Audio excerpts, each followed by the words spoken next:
srca in ožilja Slovenije. Jaz sem Franc Zalar, podpredsednik, in bom vodil današnjo konferenco.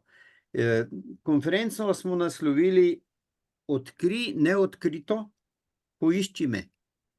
Nanaša se pa seveda na teden srčnega popuščanja. Ko smo ustanavljali Evropsko organizacijo za srčno popuščanje, sem bil jaz v imenu društva prisoten in takrat je en profesor iz Irske rekel, čim prej ustanovite nevladne organizacije na evropskem in nacionalnih nivojih, ker sami zdravniki ne moremo uspeti v boju s to kugo 21. stoletja. Tako je on to imenoval. Kaj je to kuga 21. stoletja, bodo pa seveda povedali moji sogovorci. To je najprej, prvi bo primarij Matija Cevc, naš predsednik iz UKC-ja, potem dr. Andrej Erhartič, tudi iz UKC-ja in iz kliničnega oddelka za hipertenzijo, in tretja govorka bo dr. Škibinova Ljubislava iz zdravstvenega doma Sežana.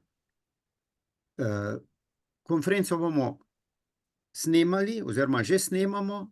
Če bi kdo nerad videl na tem posnetku svoj obraz, potem naj pač izklopi kamero. Takrat, ko ne bomo govorili, ali tisti, ki ne bomo ali ne boste govorili, vas prosimo, da izklopite mikrofon, da ne bi prihajalo do motenj, tonskih motenj. Po konferenci bomo izdali tudi sporočilo za javnosti, kjer bomo poskušali povzeti vse to, kar bojo naši govorci povedali in kar bo seveda glavno sporočilo Društva za zdravje srca in ožilja Slovenije. In prvi govorec je primarij Matija Cevc. Izvoli. Ja, hvala lepa. Pozdravljam tudi v mojem imenu. In jasno, kot je že naš podpredsednik omenil, da je srčno popuščanje kuga sedanjega časa, je to dejansko res. Gre namreč za to, da Slovenija je še posebej nekako izpostavljena, kar se tiče pogostosti ali prevalence te bolezni, kar med vodilnimi v Evropi, kar 4,7% naj bi bilo tega v Sloveniji. In v letu 2019 je zaradi srčnega popuščanja bilo sprejetih v bolnico več kot 6.000 oseb ali 2,8 osebi na 1000 prebivalcev, kar je zelo, zelo veliko. In seveda ta bolezen ni prijazna bolezen, ker kosi tudi med nami, tako da je tega leta skoraj 1700 ljudi zaradi srčnega popuščanja, ne zaradi drugih, ampak prav zaradi srčnega popuščanja umrlo.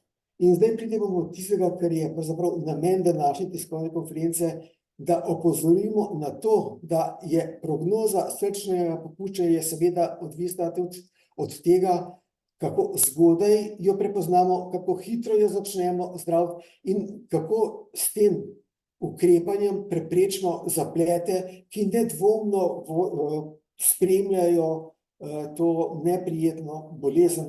Mimogrede, tudi kvaliteta življenja ob napredovanem srčnem popuščanju je marsikdaj bistveno slabša kot pri številnih rakavih obolenjih.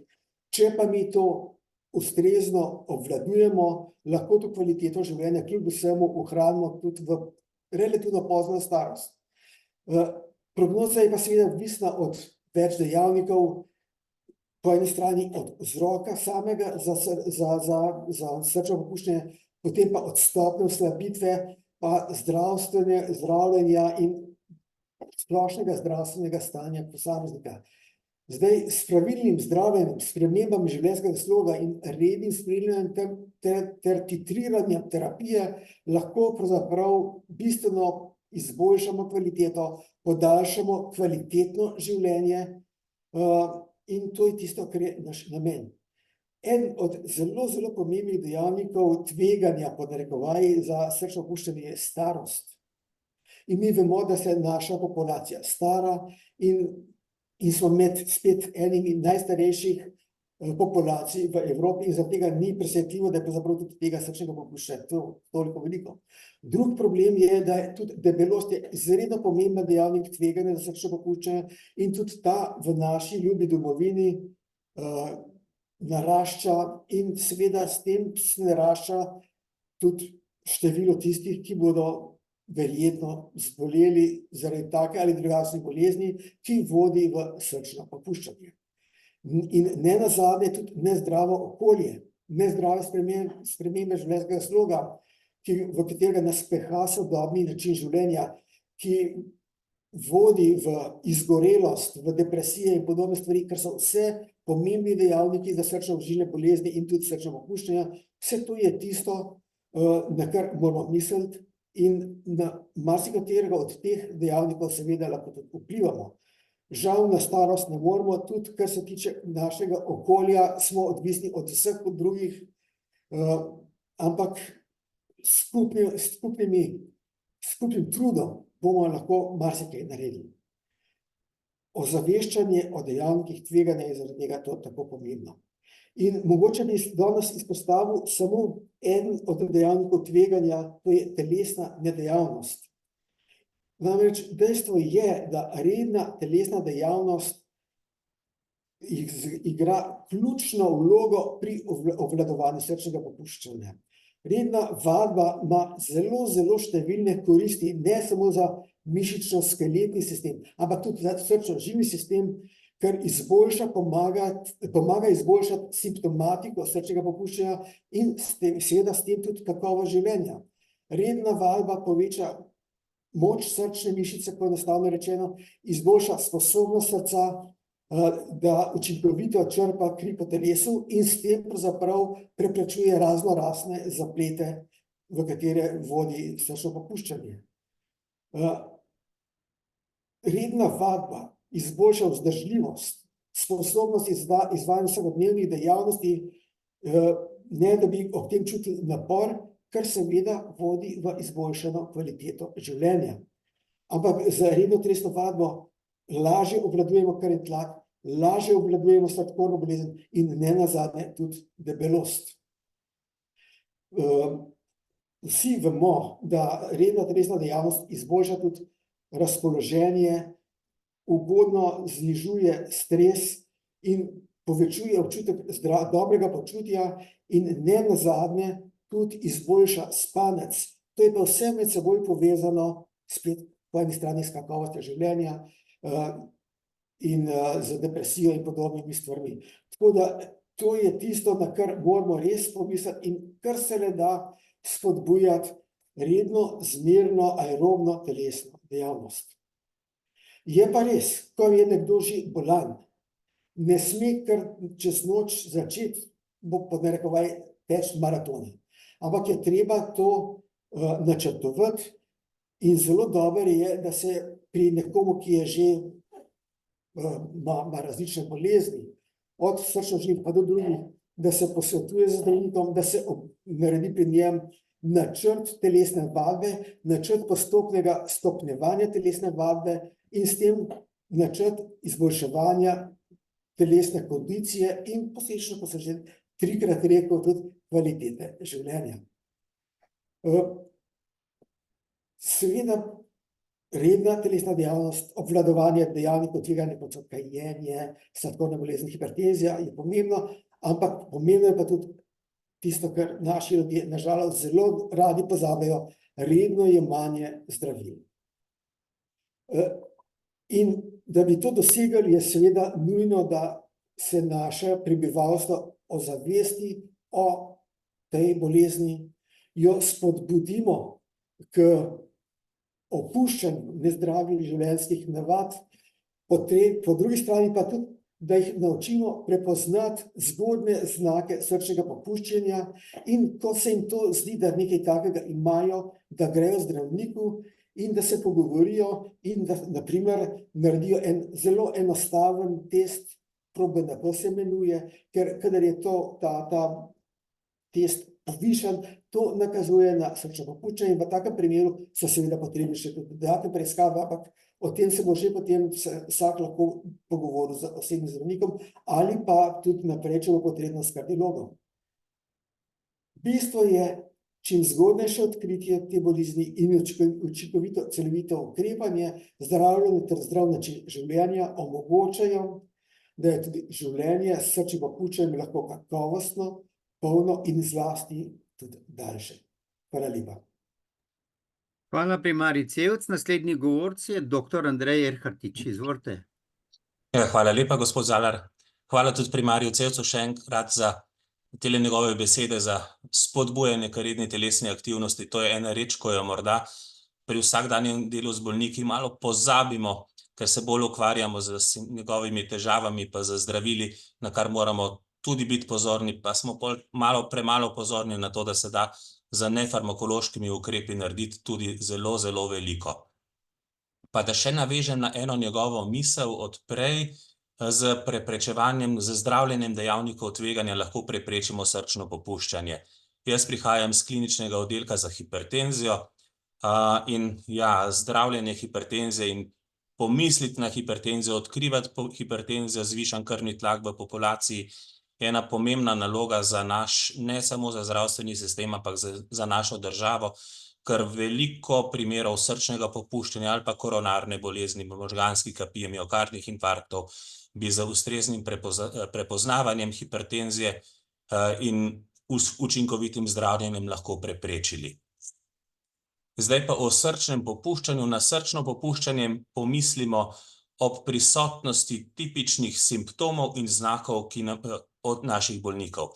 Simptomi imenujemo tisto, kar nam bolnik sam pove, da mu predstavlja težavo. Najpogosteje pri srčnem popuščanju je to utrujenost, poslabšanje zmogljivosti, zadihanost ali pa težka sapa in otekanje. To so tiste težave, ki jih bolniki sami navajajo. Znaki so pa tiste spremembe, ki jih pa mi najdemo, ko bolnika klinično pregledamo. In pri tem ocenjujemo centralni venski tlak, kar opazujemo kot tele vratne vene, ki so lahko bolj polne kot običajno. Lahko slišimo poke nad pljuči, lahko slišimo šum nad srcem ali vidimo in tipamo otekline. To so tiste značilnosti, ki jih vidimo pri srčnem popuščanju. Nobene od teh simptomov in znakov pa ni značilen samo za srčno popuščanje. Pojavijo se lahko tudi pri mnogih drugih boleznih, predvsem pri boleznih pljuč. Tako da ni vsaka oteklina srčno popuščanje, lahko pa je oteklina kot posledica srčnega popuščanja. Torej, na diagnozo srčnega popuščanja pomislimo v primeru tipične klinične slike, na podlagi klinične slike, potem pa jo potrdimo z laboratorijskimi preiskavami, to je to, kar je primarij Cevc omenil, proBNP oziroma natriuretični peptid, in potem s slikovnimi preiskavami, najpogosteje z ultrazvokom srca, ki je tule ključna preiskava. Srčno popuščanje ni enotna bolezen, srčno popuščanje je posledica nekih drugih razlogov, ki delujejo na srce. Lahko pa tudi sama bolezen srčne mišice ali sama bolezen srčni zaklopek. Tako da najpogostejša dva vzroka za nastanek srčnega popuščanja sta koronarna bolezen pa arterijska hipertenzija oziroma povišan krvni tlak. Najprej nekaj besed o koronarni bolezni. Tule gre za aterosklerozo koronarnih arterij, ali po slovensko jim rečemo venčnih arterij. To so tiste arterije, ki prehranjujejo srčno mišico, ki dovajajo srčni mišici kisik in hranila. Ateroskleroza, en takšen domači izraz je poapnenje žil, gre za proces, ki se nahaja do katerega pride v žilni steni, kjer se nastajajo takšne obloge ali plaki in povzročajo zožitve žil in moteno preskrbo srčne mišice. Najpogostejši simptom koronarne ateroskleroze je prsna bolečina, ki je rečemo stenokardija ali pa angina pectoris. Tipično se pojavlja ob telesni aktivnosti, pri določenem bolniku je lahko tudi predvidljiva, recimo zmore 2 nadstropji, ne more pa več v 3. nadstropje, ker ga predtem začne tiščati v prsih. Lahko se pa pojavlja tudi v mirovanju. Posledica slabše prekrvavitve srčne mišice je motnja krčenja, ki je lahko samo v enem delu srca, lahko pa tudi v celem srcu, kar vodi v srčno popuščanje. In tej obliki srčnega popuščanja rečemo srčno popuščanje z znižanim iztisnim deležem.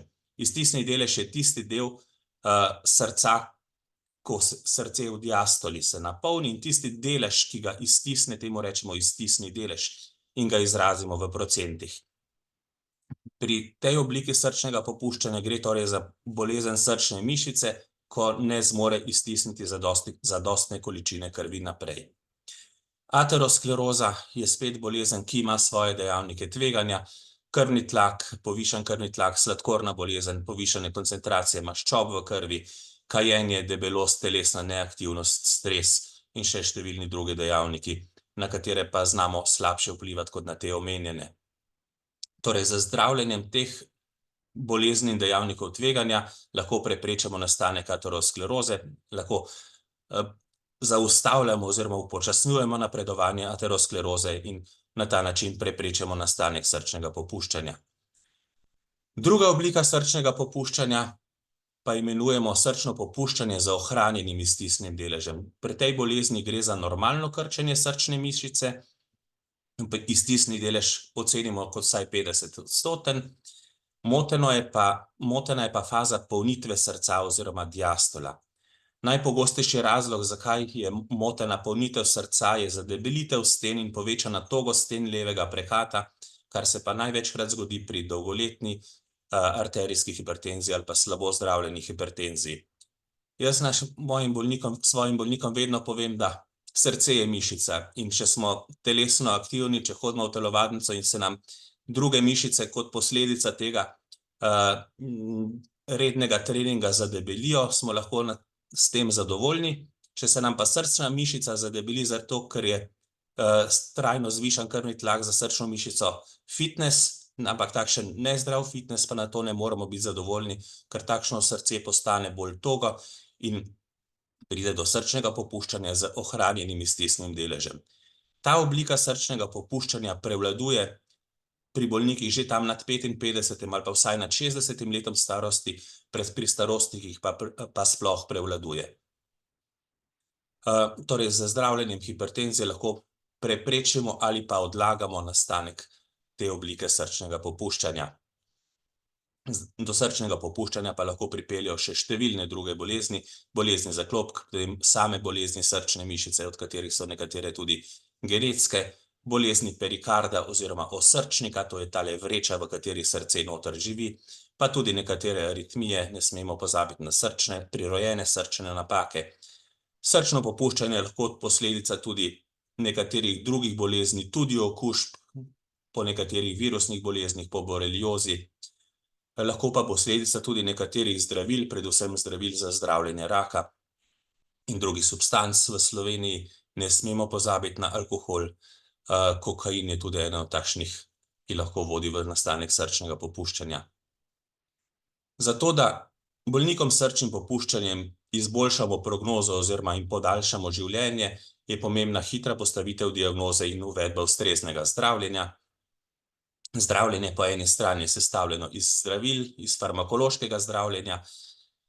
Na voljo imamo zdravila iz več terapevtskih skupin in zadnje smernice kar favorizirajo, da čim prej uvedemo več različnih zdravil, vsaj 4 različna zdravila, ki vsak na svoj način zavira te dejavnike, ki vodijo v nadaljnjo okvaro srčne mišice, in na drugi strani nefarmakološko zdravljenje, kamor uvrščamo omejitev vnosa tekočine, kadar je to potrebno, čim manjši vnos soli, zdrava prehrana, izogibanje prekomernega vnosa alkohola, redna telesna aktivnost in nekajenje oziroma prenehanje kajenja.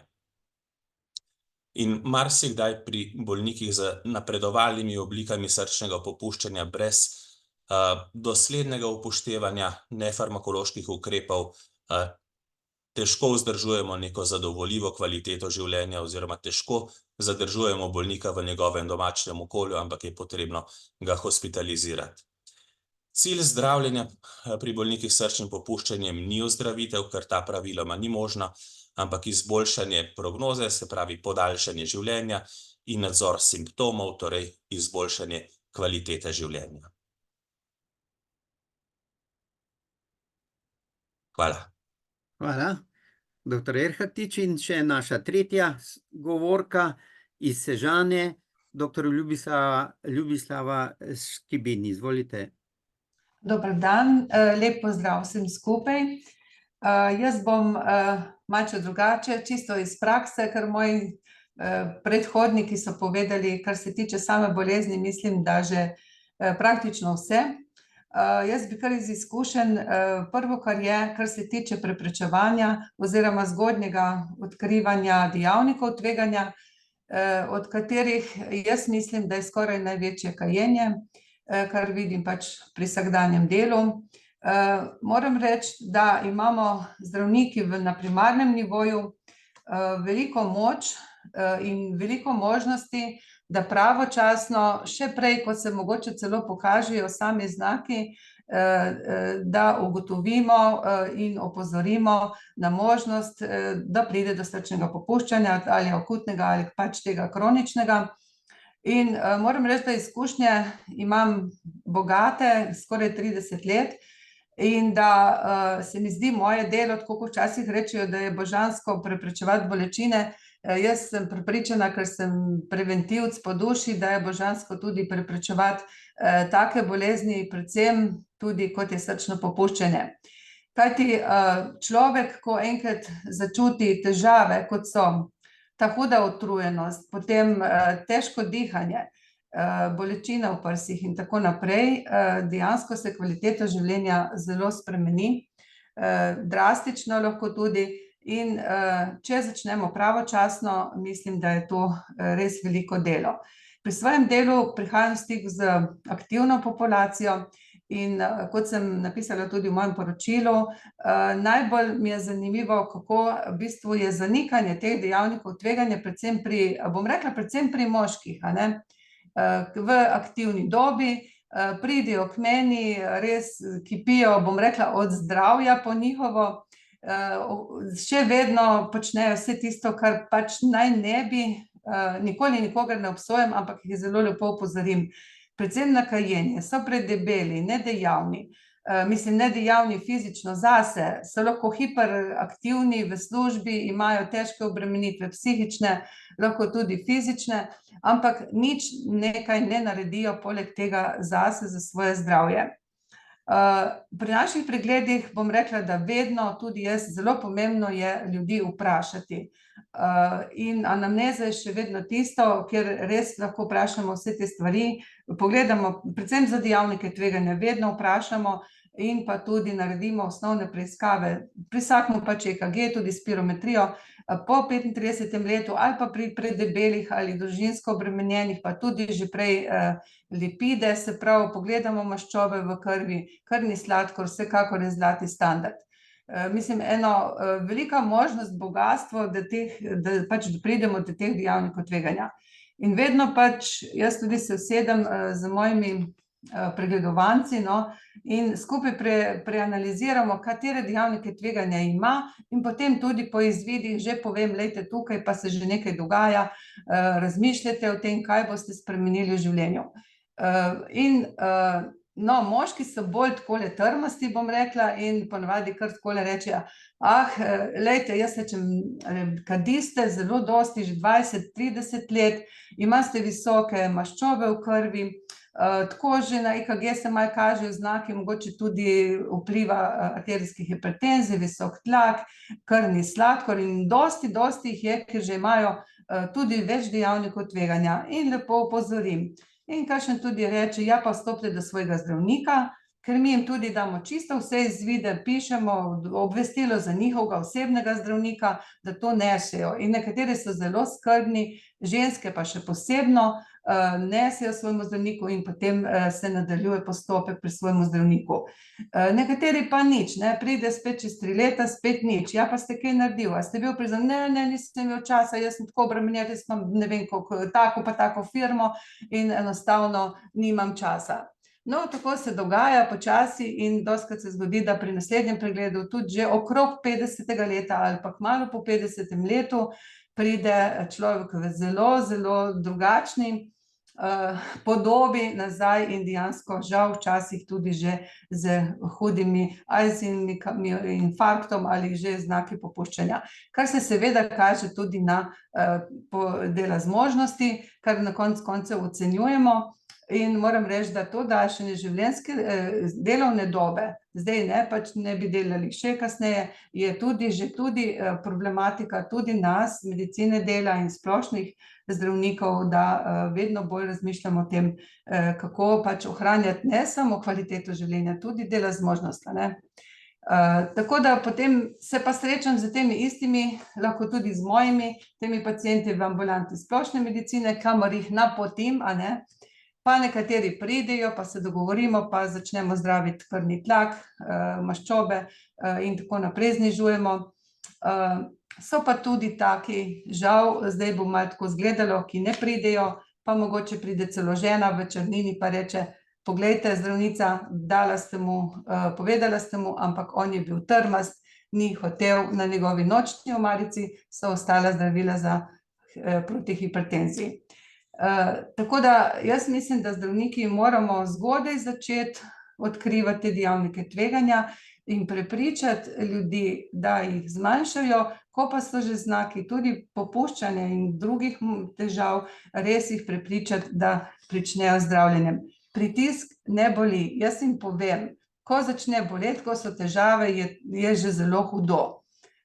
Tako da prepričati ljudi vsaj, da začnejo pravočasno krvni tlak zniževati, je že ena od velikih del.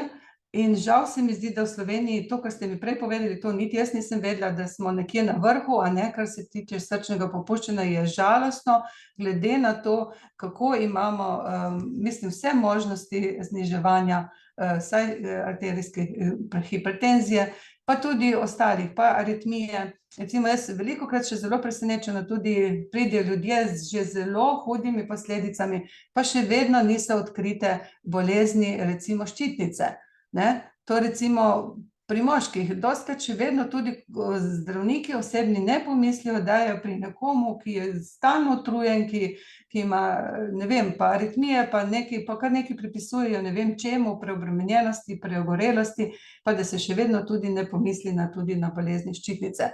Kar se mi zdi žalostno pri vseh diagnostičnih možnostih. Tako, nič ne bom pač, bom rekla, bom pozitivno razmišljala in tudi kot predsednica podružnice Društva za srce, zdravje in ožilja bi res polagala na srce vsem, da se te dejavnike tveganja jemlje resno in da so ljudje dejavni. V tem smislu, jaz sem velik zagovornik hoje. Hoja je tisto, dokler imamo gibala tudi v redu in srce je osnovno, kar je najbolj lahko izvajati v bistvu. Ne rabimo posebnih pripomočkov, ne rabimo posebnih stroškov, recimo, ne, kot recimo, če moramo nekaj drugega, ampak samo dobro voljo, malo se potruditi, iti, hoditi, kolikor pač zmoreš. Jaz rečem mojim pacientom, če ne morete prehoditi, ne vem, celo Slovenijo kot jaz, potem pojdite pa vsaj okrog svoje hiše, parkrat na dan, ko se počutite dobro, pojdite, ker to boste naredili nekaj dobrega za vaše srce. In moram reči, da mi kar dostikrat pa tudi uspe in sem potem zadovoljna. Tako, to bi bilo toliko z moje strani, če nisem bila predolga. Ostalo bojo povedali pa strokovnjaki na višjih nivojih. Hvala. Hvala lepa, doktor Škibinovi, vsem trem. Zdaj odpiramo diskusijo. V diskusijo se lahko vključite tako, da v na chat napišete vprašanje, dvignete roko ali pa kar pritisnete, prižgete mikrofon in vprašanje postavite v živo. Nekako smo se že kar navadili, da potem, ko objavimo vabilo za novinarsko konferenco, začnejo prihajati na naš spletni naslov vprašanja, na elektronski naslov. In jaz jih imam nekaj tu zapisan, tako da bomo prebili let, zato druge vse vabim, da se nam pridružite. Jaz imam nekaj vprašanj. Prvo, prosim vas, seveda, da govorci se dogovorite, kdo bo odgovarjal. Ena je povezava, prvo vprašanje, povezava amiloidoza in srčno popuščanje.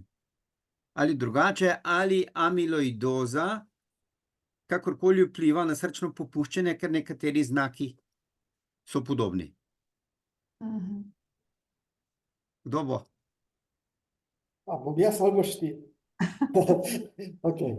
Seveda, amiloidoza je ena od relativno sicer tako imenovanih redkih bolezni, orphan bolezni, ki pa je zelo povezana z srčnim popuščanjem in to z tem s podobno obliko, kot jo tudi hipertenzija povzroča.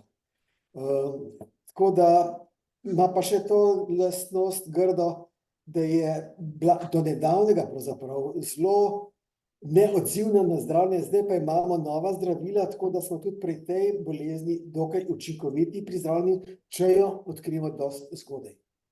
Kadar je pa vlak odpeljal, pa lahko še toliko tečeš, pa ne bo pomagalo. Skratka, treba je to amiloidozo pravočasno odkriti, da gre za amiloidozo in da jo lahko potem pravzaprav direktno, kot se temu reče, etiološko zdraviš z novimi zdravili. Hvala. A bo še kdo dodal kaj na to temo? Imam še nekaj vprašanj, tako da. Mi še jaz dodal, ja. Torej, dve obliki amiloidoze v grobem ločimo. Ena je strokovno, jo rečemo transtiretinska, kjer gre za eno genetsko mutacijo, lahko se pojavlja v družinah, lahko nastane na novo in tule imamo zdaj v zadnjih letih na voljo učinkovito zdravilo. In bolnikom tu se je prognoza izboljšala ne za 100%, ampak za 1000% v primerjavi s prej. Ta druga oblika, senilna amiloidoza, tam pa še vedno nismo dobri, nimamo učinkovitega zdravila. Hvala. Gremo naprej.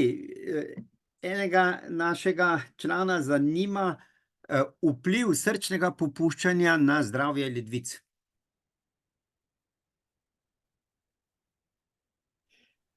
Oba dva, ne? Ja, seveda, mi moramo vedeti nekaj, da telo je enovit organ, načeloma, ne?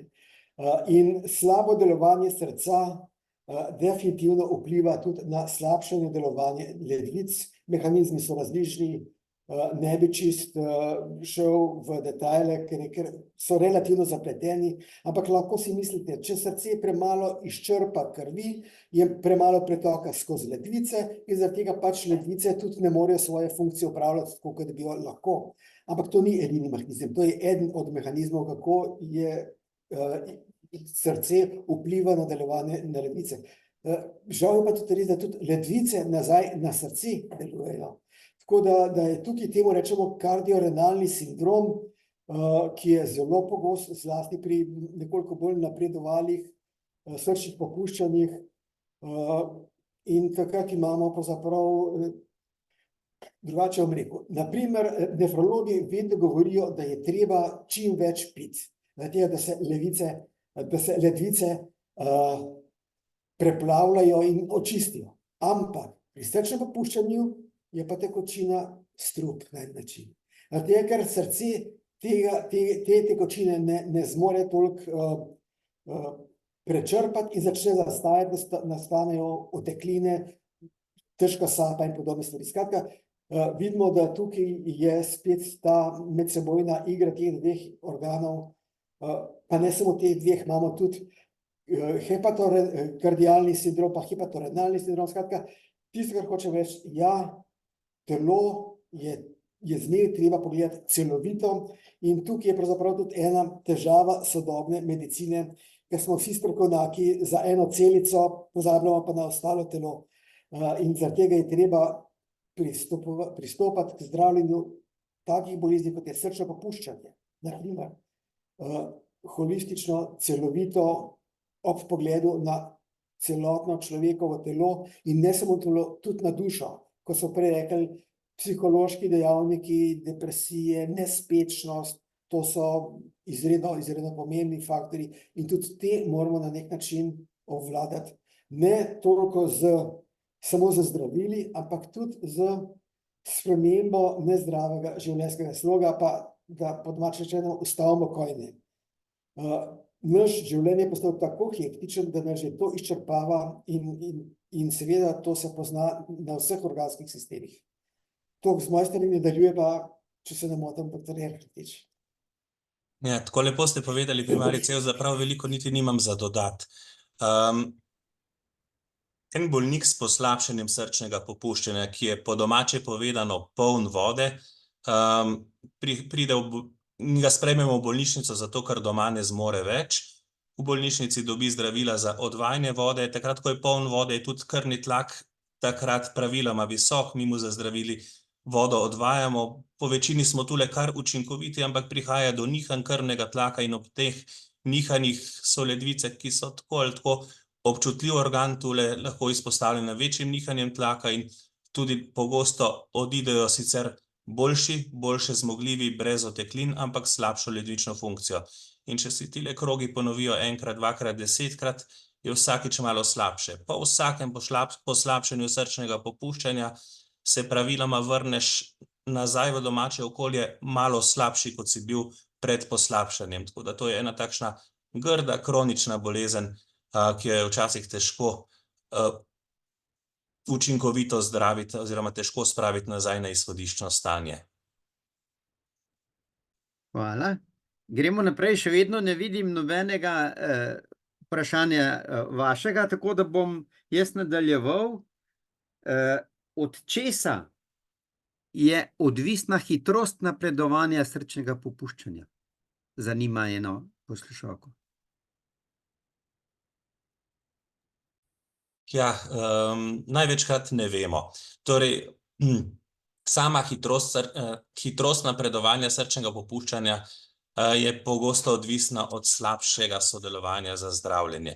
Tisti bolniki, ki se nam pogosto vračajo polni vode, pri teh gre največkrat za slabše sodelovanje ravno pri tem omejitvi vnosa tekočine, ki je zelo pomembno. Jaz svojim bolnikom vedno povem, da njihova bolezen ni enostavna, da je zahtevno se držati nazaj pri tekočini, ampak da je neobhodno potrebno. Potem je pa seveda odvisno od obsega prizadetosti srca. Sam tisti parameter, ki sem ga prej omenjal, iztisni delež, se pravzaprav niti ni izkazal tako kot izjemno pomemben tule, čeprav tisti, ki imajo zelo slab iztisni delež, tisto so praviloma najbolj bolni ljudje z najslabšo prognozo. Tako. Mi, ko se srečamo z bolnikom s srčnim popuščanjem, mu skušamo čim prej nuditi vsa potrebna zdravila, ki dokazano izboljšajo prognozo in ki tudi izboljšajo kvaliteto življenja. Mogoče bi pa jaz zdaj malo samo eno stvar dodal. Gre namreč za to, da zelo pogosto pride do poslabšanja srčnega popuščanja ob nekem drugem sočasnem akutnem dogodku. Razna vnetja so tista, ki lahko nekoga, ki ima relativno stabilno srčno popuščanje, pahnejo v hudo popuščanje, poslabšanje popuščanja. No? To je zelo pogosto. Ali pa poslabšanje ishemične bolezni srca. To so tisti, na primer, ponovni infarkt, ne? To so lahko dramatična poslabšanja, ki jih potem mi skušamo z raznimi ukrepi, kot se lepo slovensko reče, poflikati, ampak dostikrat nismo, kot je ravnokar dr. Erhardtič rekel, vsako tako poslabšanje ima svojo ceno tudi v splošnem stanju bolnika, ne. Za vsakim poslabšanjem mi plačamo načeloma to z recimo poslabšanjem ledvične funkcije, dodatnim poslabšanjem, dokler to gre. In dejstvo je tudi nekaj, kadar se taka poslabšanja zelo zgostijo, je pa to izredno slab prognostični znak.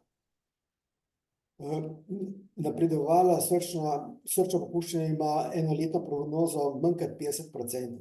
Zaradi tega se tukaj poudarjamo, začnimo ta prav čas, ko lahko še kaj naredimo, ne takrat, ko smo že vse zamudili. Če bi še jaz lahko dodala?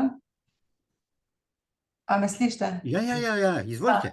Če bi jaz še malo dodala tudi, no, zdaj, jaz tistih 5 let, ko ponavadi pač slišim, da je pač od začetka do mogoče tudi zelo kritičnega poslabšanja, ne.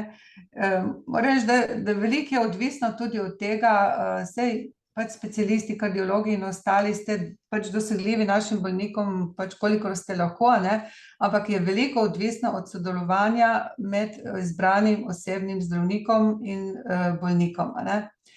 Tam je možnost pač, da bolniku zelo preprosto razložiš. Jaz pač vsem povem, vagajte se, ne, tehtajte se. Vsako jutro na enak način, pač pod enakimi pogoji se stehtajte. Več kot toliko se teža ne sme povečati, niti se zmanjšati. Ker vemo, če se zmanjša preveč, trpijo ledvice in ostali organi, če se preveč poveča teža, je pa zalivanje z vodo, se pravi utekline, in opazujte si, kako dihate, koliko ponoči spite, na kakšen način lahko spite in vse to, kar so v bistvu zelo preprosta navodila, ampak ljudje točno to rabijo, ne. Saj zdravila, dobro, tisto jemljejo, rečemo, ampak mislim, imam tudi paciente, ko se je začelo, ne vem, pred 10 leti, pa še kar funkcionirajo, a ne. So pa takšni, ki pač so takole, mislijo, da to ni nič kaj takega in se stvari hitro zakomplicirajo, res ob kakšnih še dodatnih dogodkih, a ne, ker so vsi organski sistemi prizadeti. In mi na primarnem nivoju imamo res tudi to možnost in moramo gledati človeka kot celoto, ne.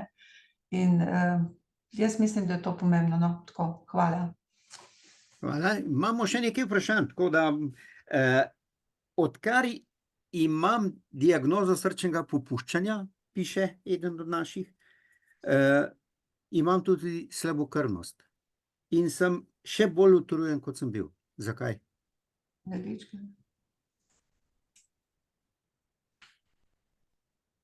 Ja, slabokrvnost lahko utrudi že sama po sebi, tudi brez srčnega popuščanja. Slabokrvnost pomeni znižana koncentracija hemoglobina, se pravi teh gradnikov v rdečih krvnih celicah, ki nosijo kisik od pljuč do celic, kjer je potreben. In če je teh gradnikov manj, je manjši prenos kisika.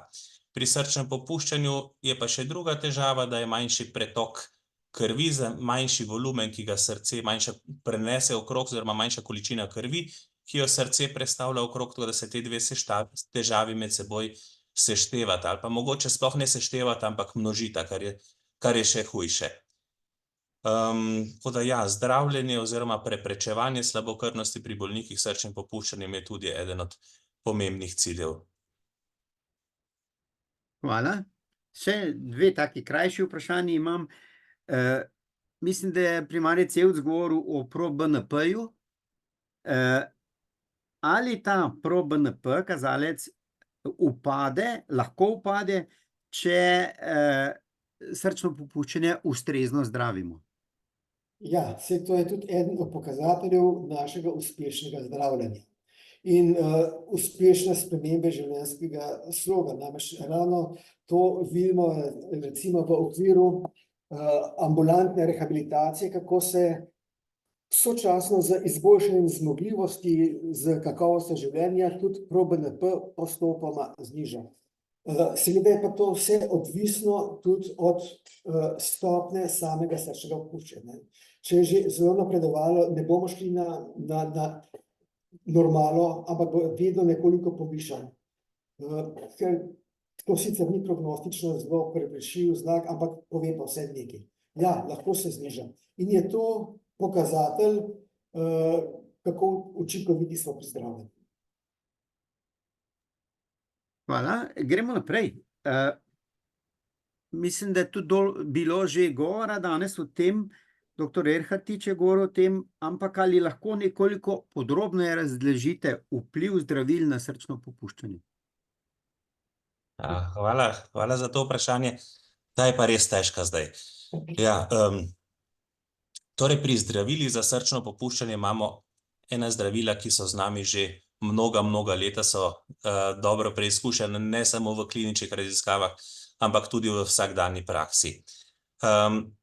Zdaj, ta zadnje smernice za zdravljenje srčnega popuščanja iz leta 2021, ki so bile lansko leto nekoliko posodobljene z novimi spoznanji, zagovarjajo 4 temeljne skupine zdravil, 4 stebre imenujemo, 4 stebre zdravljenja srčnega popuščanja.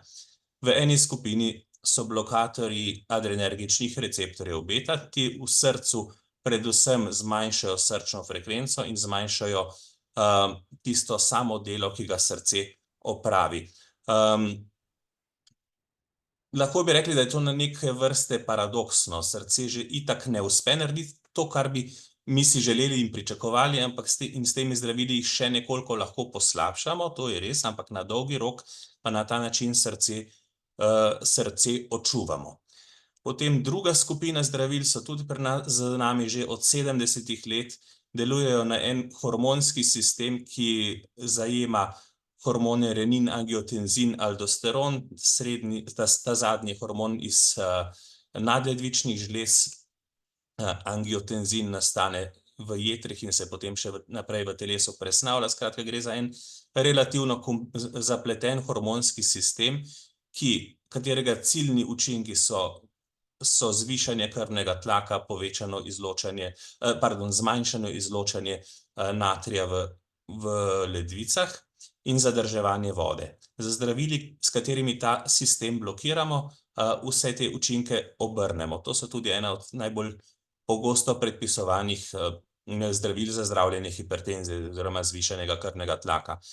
V zadnjem desetletju imamo še eno nadgradnjo teh zdravil, ki delujejo še na en drug sistem, ki prav tako spodbuja srčno popuščanje. Potem ta tretja skupina zdravil in strokovno rečemo zaviralci mineralokortikoidnih receptorjev. Na koncu tistega zanke, ki sem jo prej omenjal, renin, angiotenzin, aldosteron, blokirajo končni učinek tega zadnjega hormona nadledvične žleze. Pravi, na isti sistem delujejo še ta zdravila. Potem pa četrti steber zdravil pa imenujemo najrajši z skratico SGLT2 zaviralci. To so pa novejša zdravila, ki so bila v osnovi razvita za zdravljenje sladkorne bolezni in delujejo v ledvicah, tako da izločajo glukozo in natrij v ledvico. Eden od učinkov, kako vemo, da ta zdravila delujejo, je, da najdemo sladkor v urinu. To je učinek teh zdravil. Potem se je pa izkazalo, da to niso zdravila, ki so primerna samo za sladkorne bolnike, ampak da imajo koristne učinke pri zdravljenju srčnega popuščanja in pri zdravljenju kronične ledvične bolezni, tudi pri tistih bolnikih, ki nimajo sladkorne bolezni. Tako da to so te štirje stebri. Jaz tukaj vedno z veseljem dodam še peti steber, to so pa nefarmakološki ukrepi, o katerih je primarij Sejovc prej veliko govoril.